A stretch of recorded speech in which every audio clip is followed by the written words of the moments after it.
Marc, capítol 7, versets 1 al 13. Els fariseus i alguns mestres de la llei que havien vingut de Jerusalem es van reunir entorn de Jesús i s'adonaren que alguns dels seus deixebles prenien els aliments amb les mans impures, és a dir, sense haver fet la cerimònia de rentar-se-les.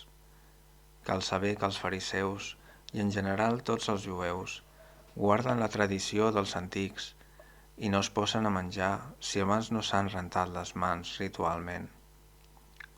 I observen per tradició moltes altres pràctiques, com purificar amb aigua copes, gerros, safates i fins als divans on mengen. Els fariseus, doncs, i els mestres de la llei preguntaren a Jesús: com és que els teus deixebles no segueixen la tradició dels antics, sinó que prenen els aliments amb les mans impures? Ell els respongué: amb tota la raó Isaïes va profetitzar de vosaltres, hipòcrites, quan va escriure: aquest poble m'honora amb els llavis, però el seu cor es manté lluny de mi. El culte que em donen és buit. Les doctrines que ensenyen són preceptes humans.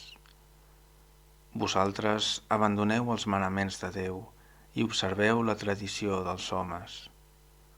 I els deia encara: com en sabeu d'anul·lar els manaments de Déu per conservar la vostra tradició? En efecte, amb la tradició que us aneu transmetent, invalideu la paraula de Déu, i de coses com aquesta en feu moltes.